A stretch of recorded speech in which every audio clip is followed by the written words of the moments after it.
기도하겠습니다. 살아계신 아버지 하나님, 이 시간 하나님의 말씀을 듣기를 원합니다. 우리의 마음의 밭을 기경하여 주셔서 하나님의 살아있는 말씀이 심겨지게 하여 주옵소서. 간절히 기도하는 것은 말씀이 나와 상관없는 말씀으로 듣지 않게 하시고 오늘 내게 주시는 살아있는 말씀임을 듣고 믿고 결단하게 하여 주시옵소서. 말씀을 듣는데 방해하는 모든 사단의 세력들을 예수 그리스도의 이름으로 떠나가게 하여 주시옵소서. 예수님의 이름으로 기도합니다. 아멘. 베드로가 밤새 그물을 던졌지만 물고기 한 마리 잡지 못했던 그 이야기를 여러분 기억하실 것입니다.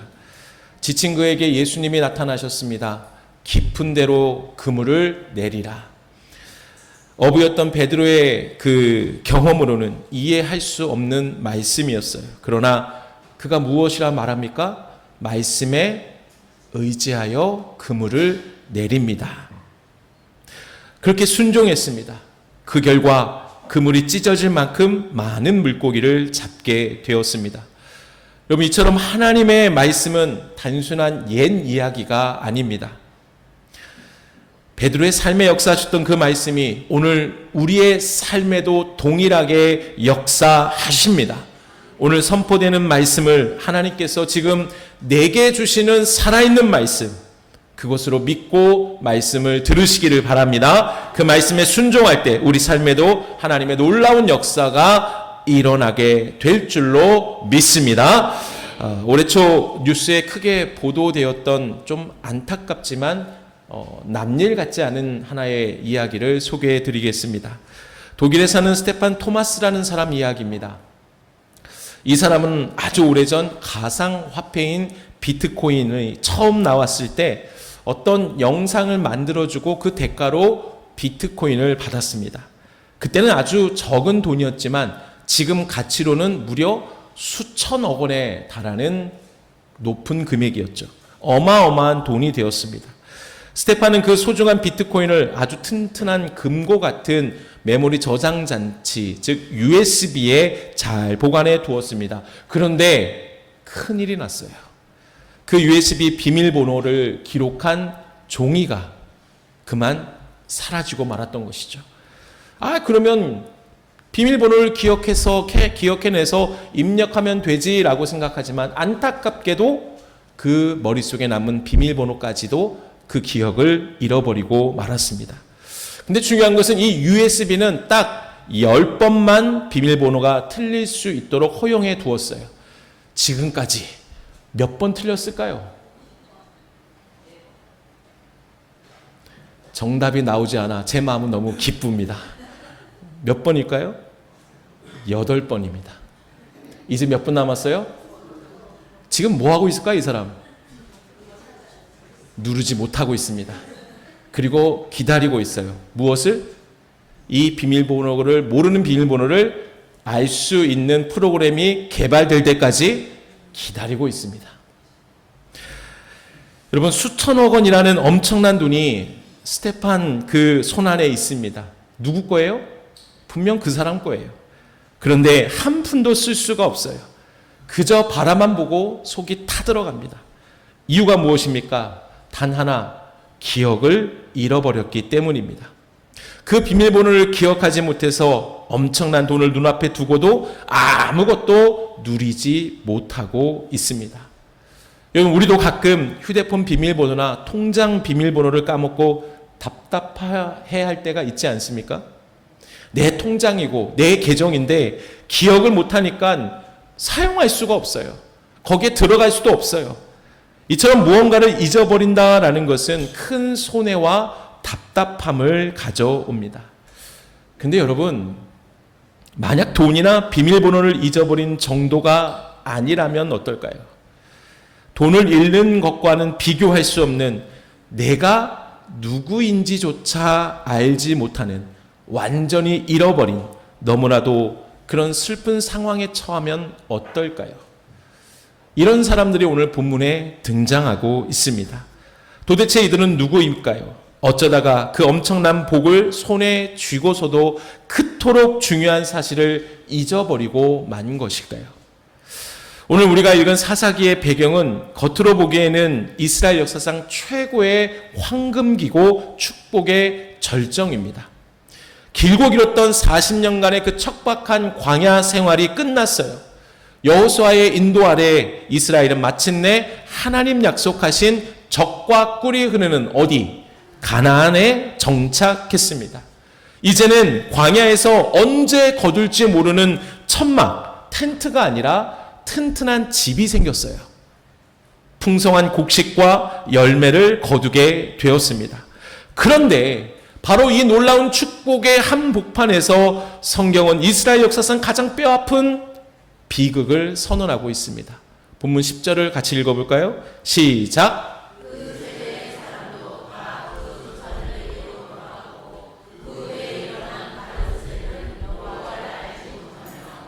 여호와께서 이스라엘을 위하여 행하신 일도 알지 못하였더라. 아멘. 여러분, 성경은 살아있습니다. 믿으십니까? 정말로 무서울 정도로 예리합니다. 오늘 본문도 바로 그것을 알려주는데요. 부모 세대가 떠난 뒤에 등장한 자녀들을 일반적으로 다음 세대다라고 부릅니다. 그런데 오늘 본문에서는 뭐라고 부릅니까? 다른 세대라고 부르고 있어요. 무슨 차이일까요? 다음 세대는 나이의 개념이에요. 부모 다음에 오는 자녀들입니다. 그런데 다른 세대는 신앙의 개념을 얘기하고 있어요. 하나님을 아는 믿음이 계승되지 않아서 이전 세대와 영적으로 아주 단절된 세대를 말하는 것이 다른 세대입니다. 그래서 영어 성경에 보면 다음 세대를 next generation을 하지만 다른 세대는 another generation이라고 쓰고 있습니다. 사사기 2장에서는 다음 세대가 태어났다를 슬퍼하고 있는 것이 아닙니다. 다음 세대가 다른 세대가 되어 버렸다라고 탄식하고 있는 거예요. 이는 이스라엘 백성이라는 혈통은 그들은 물려받았어요. 그러나 하나님을 믿는 신앙에 있어서는 마치 한 번도 하나님을 들어본 적 없는 낯선 이방인처럼 변해버렸다라는 뜻입니다. 아니 도대체 왜 이런 일이 벌어졌습니까? 성경은 그 이유를 가리켜서 그들이 여호와를 알지 못했다라고 10절에서 증거합니다. 여러분 여기서 알다라는 말 우리는 너무나 많이 들었어요. 히브리어로 뭐라고 합니까? 말하지 않아도 여러분 이제는 알 정도 되지 않았습니까? 알다 히브리어로 야다입니다. 비슷하죠? 야다. 이 야다라는 것은 우리가 일반적으로 머리로 아는 지식을 얘기하는 게 아니에요. 내가 직접 몸으로 부딪혀서 경험함으로 내 몸에 잊혀지지 않게 알게 된 것, 이것이 야다라는 뜻입니다. 100번 책으로 수영한 사람, 일주일간 수영 강습을 받은 사람과 차이가 있을까요? 없을까요? 분명히 있습니다. 그런데 본문에서 이스라엘 백성들이 하나님을 삶으로 경험하지 못했다라고 말했죠. 어쩌다가 이토록 위대한 하나님의 백성들이 하루아침에 하나님을 전혀 체험하지 못한 다른 세대가 되어 버렸을까요? 본문의 문맥과 이스라엘 역사를 천천히 되짚어 보면 이 비극 뒤에는 몇 가지 이유가 있다라고 학자들은 얘기합니다. 가장 먼저 이들이 왜 하나님을 알지 못하는 다른 세대가 되었을까? 그 이유는 뭐예요? 신앙교육의 실패예요. 당연한 이유죠. 하나님은 신명기 6장을 통해서 너희는 자녀들에게 부지런히 뭐하라? 가르치라라고 말씀하셔요. 하지만 부모 세대는 가르치지 못했습니다. 왜 그럴까요? 이들이 광야 생활이 끝나고 정착 생활이 시작됐습니다. 그들의 눈앞에 뭐예요? 땅을 정복해야 할 일들이 너무나 많았어요. 바빠요. 힘들어요. 그리고 이제는 정착했으니 뭘 지어야 돼요? 집을 지어야 돼요. 집을 짓는데 혈안이 되었기 때문이죠.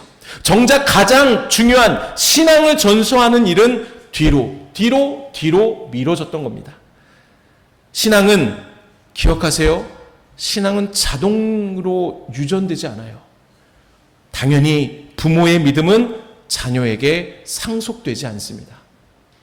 신앙은 신명기 6장에서와 같이 부지런히 가르치고 부모가 삶으로 보여줄 때 전해지게 되어 있습니다. 물론 자녀의 믿음은 결국 하나님 앞에서 자녀 스스로 결단해야 합니다. 그러나 그 결단을 돕기 위해서 신앙을 가르치고 본을 보이는 일은 하나님께서 부모들과 또 교회 공동체 안에 어른들에게 맡겨주신 뭐예요? 책임이라는 거예요. 결국 신앙의 전달됨이 끊어지니 자녀들은 하나님의 역사를 체험하지 못하는 다른 세대가 되어버렸던 겁니다. 그 다음 두 번째로 자녀들이 다른 세대, 하나님을 알지 못하게 된 이유가 뭐라고 합니까? 너무 빨리 찾아온 풍요 때문이에요. 이스라엘은 가나안에 들어가자마자 예상보다 훨씬 빠른 풍요를 경험하게 됩니다. 아직 가나안 정착지에서 믿음이 충분히 뿌리 내리기 이전에 풍요가 찾아온 거예요. 광야에서는 어떻게 살았습니까? 그들은 하나님 없이는 나는 살 수가 없습니다. 늘 고백하며 살았어요. 근데 이제 정착하다 보니 어떤 마음이 생겨요? 하나님 없이도 내가 살아갈 수 있겠구나라는 착각이 들게 된 것이죠. 풍요 자체는 하나님 주신 복이에요. 그러나 풍요가 하나님을 대신하는 순간 그 복은 시험으로 바뀌게 됩니다. 그래서 여러분 기억하세요. 준비되지 않은 풍요는 축복이 아니라 우리에게 시험이 될 수 있습니다. 우리는 하나님이 주시는 복보다 그 복을 주시는 하나님을 더 붙들어야 하는 것이죠. 아멘이십니까? 마지막 세 번째, 다음으로 그들이 하나님을 알지 못한 다른 세대가 된 이유를 뭐라고 하죠? 가나안의 강력한 문화의 영향력 때문이에요. 가나안 사람들은 바알이 비를 내리고 풍요를 주는 신이라고 믿었습니다. 이제 농사를 지어야 했던 이스라엘에게 이것은 너무나 현실적이고 매력적인 제안이었어요. 그래서 이들에게 하나님을 믿는 것보다 바알을 섬기는 것이 더 빨리, 더 쉽게 풍요를 얻는 길처럼 보였던 겁니다. 결국 그들은 하나님보다 현실을 선택했고 하나님을 점점 잊어버렸습니다. 결국 이 모든 것이 합쳐져서 신앙 공동체의 치명적인 이것이 찾아왔는데요. 그것은 따라해 볼까요? 기억의 단절. 네, 기억이 단절돼 버렸어요. 사회학자들은 공동체는 공동의 기억 위에 세워진다라고 말합니다. 함께 기억하는 역사가 있을 때 우리가 누구인가를 알 수 있다라는 뜻이에요. 반대로 기억을 잃으면 당연히 공동체가 왜 존재하는지를 잃어버리게 된다라는 겁니다. 이와 마찬가지로 교회도 복음을 반복해서 기억하지 않으면 다음 세대는 신앙의 어른들과 부모로부터 생명의 신앙이 전수받는 게 아니라 세속적인 문화만을 물려받게 되어서 다음 세대가 아니라 다른 세대가 되어버리고 맙니다. 그래서 여러분 예배가 중요한 거예요. 그래서 말씀과 기도 생활이 중요한 것이고 성도의 교제가 중요한 것입니다. 사실 모세는 이 비극적인 상황을 미리 다 내다봤어요. 그래서 신명기 8장 11절 12절에서 이렇게 경고하고 있습니다. 같이 읽을까요? 시작.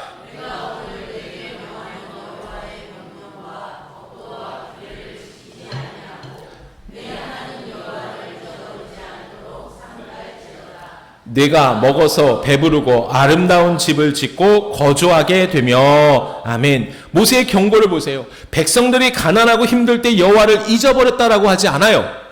배부르고 아름다운 집에 거주할 때 잊어버리게 될 것이라고 경고하고 있습니다. 여러분 여기서 오해하지 말 것은 하나님은 우리에게 풍요를 주지 않으려고 하신 것이 아닙니다. 풍요 속에서도 하나님을 잊지 말라고 우리에게 말씀하시는 거예요. 연약한 인간의 본성은 무엇인가 부족할 때 결핍의 때에는 살려달라고 죽으라고 매달리죠. 그러나 내 손에 풍요가 지어지면 어떻습니까? 나를 구원하신 하나님의 은혜를 가장 먼저 머릿속에서 지워버리지 않습니까? 남유다의 13대 왕 히스기야, 여러분 3대 선왕 중에 한 명입니다. 근데 그의 아들 므낫세를 한번 보세요. 히스기야 왕은 아수르 18만 군대를 오직 기도로 승리했어요. 그의 병을 기도로 고침 받았어요. 엄청난 하나님의 기적을 체험했죠. 하지만 아버지의 그 간절한 눈물과 기도의 자리를 겪어보지 못하고 12살, 고작 12살의 평화롭고 부강한 나라의 왕위를 덥석 물려받은 아들 므낫세는 어떻습니까? 그는 유다 역사상 가장 악한 왕이 되어 거룩한 성전에 바알 제단을 쌓아버리는 하나님 보시기에 배신자가 되어버린 것이죠. 사랑하는 여러분, 그러면 오늘 우리 교회는 어떻습니까? 우리 가정은 어떻습니까?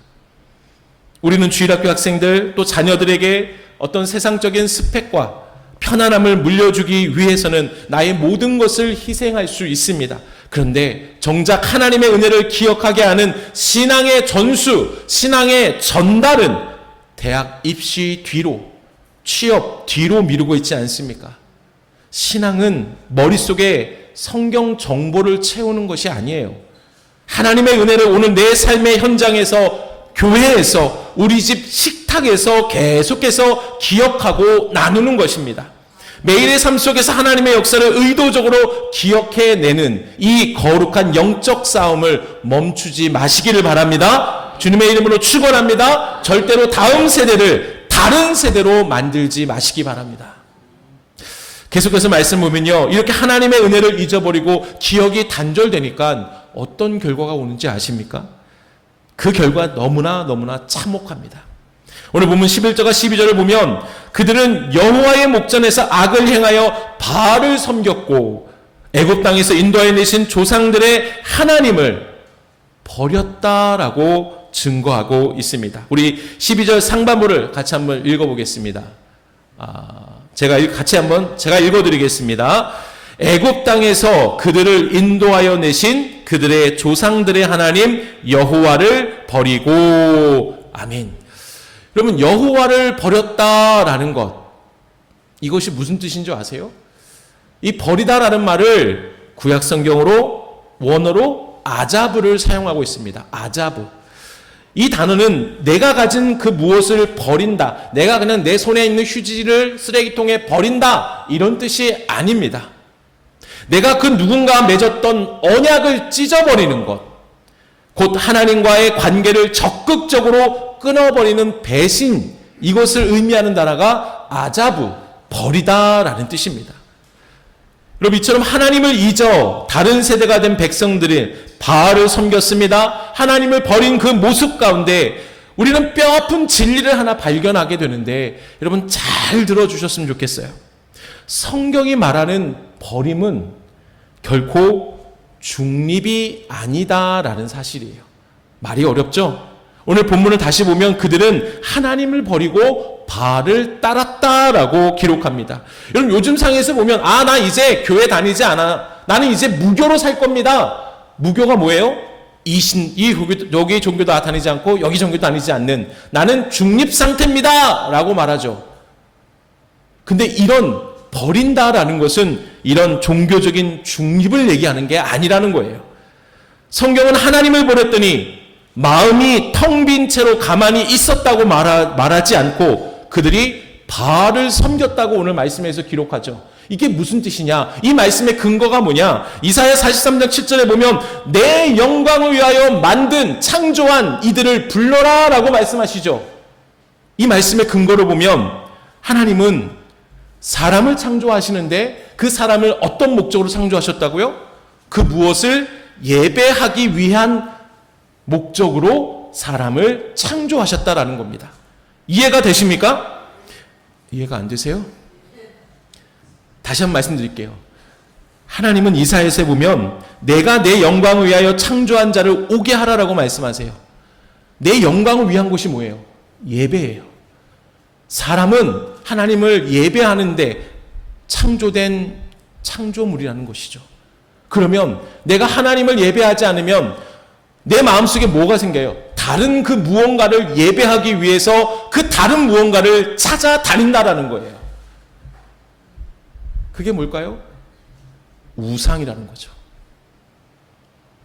마태복음 19장 기록된 보면 예수님을 찾아온 부자 청년 기억하십니까? 그는 십계명을 다 지켰다고 자부할 만큼 겉보기엔 완벽한 종교인이었어요.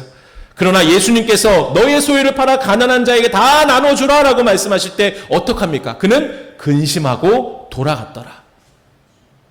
그의 아내 하나님이 없이 그 비어진 그 영혼 안에 뭐로 꽉 채워져 있는 거예요? 지금 이제 돈으로 채워진 거예요. 돈이 그의 예배의 대상이 된 것이죠. 오늘 이 시간 우리 각자의 마음을 아주 정직하게 들여다보면 좋겠습니다. 아마 속으로 이렇게 생각하시는 분도 계실 거예요. 목사님, 저는 주일마다 예배 자리 잘 지키는데요. 저는 하나님을 버린 적이 없는데요. 맞습니다.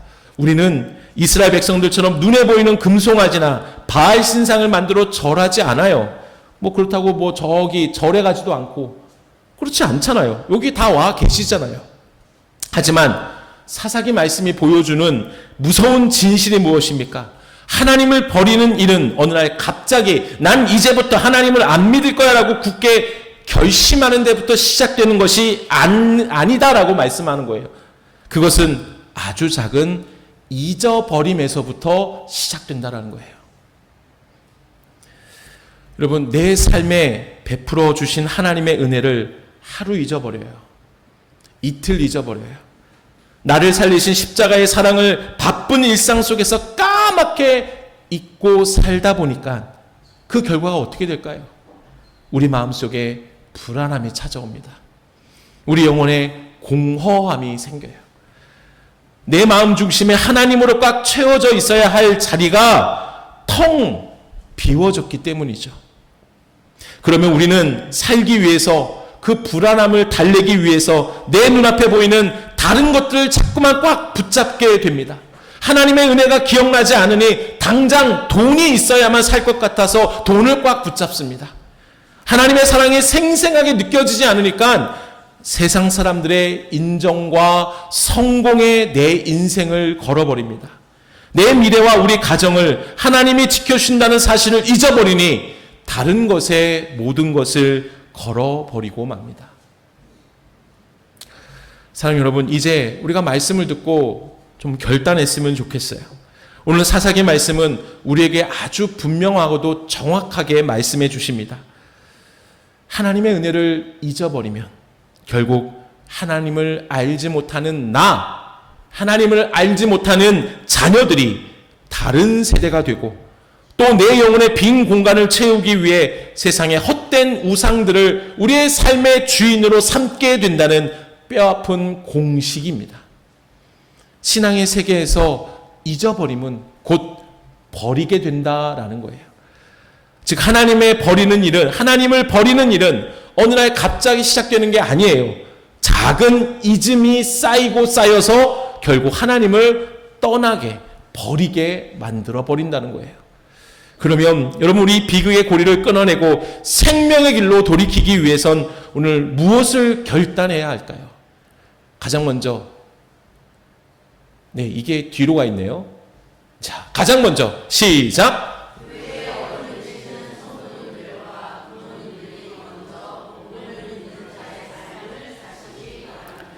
네, 아멘이십니까?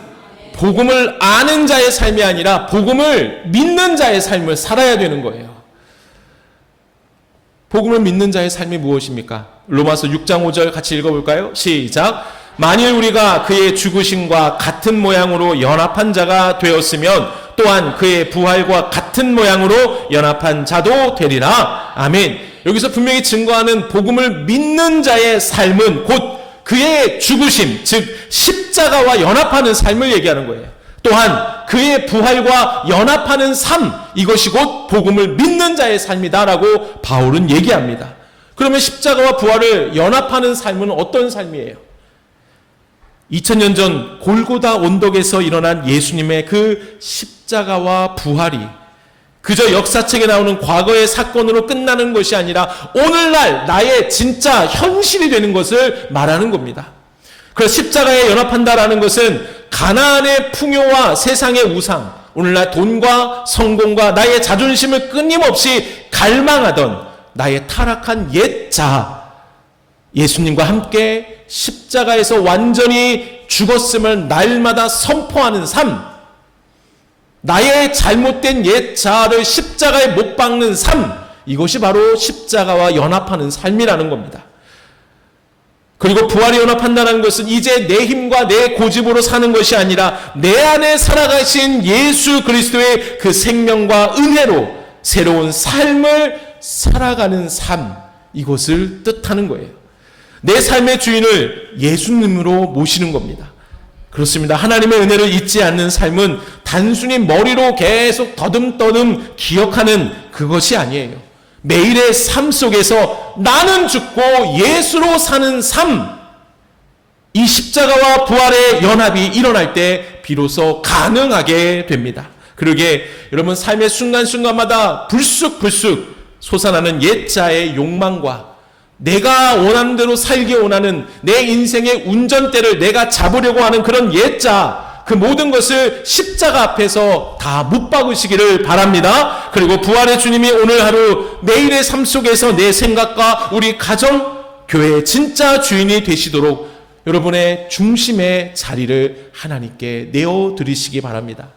교회의 어른들이, 장년들이, 부모들이 매일 자신의 자아를 십자가에 죽이고 부활의 생명으로 다시 일어서는 이 생생한 복음의 삶을 교회에서, 일상에서, 식탁에서 보여줄 때 그것은 세상에서 그 어떤 교육보다 강력하게 자녀들의 영혼에 신앙을 새겨놓는, 그래서 다른 세대가 아닌 다음 세대가 되게 하는 능력이 될 것을 여러분 믿으시기를 바랍니다. 그리고 한 가지 더 여러분 같이 읽어볼까요? 시작.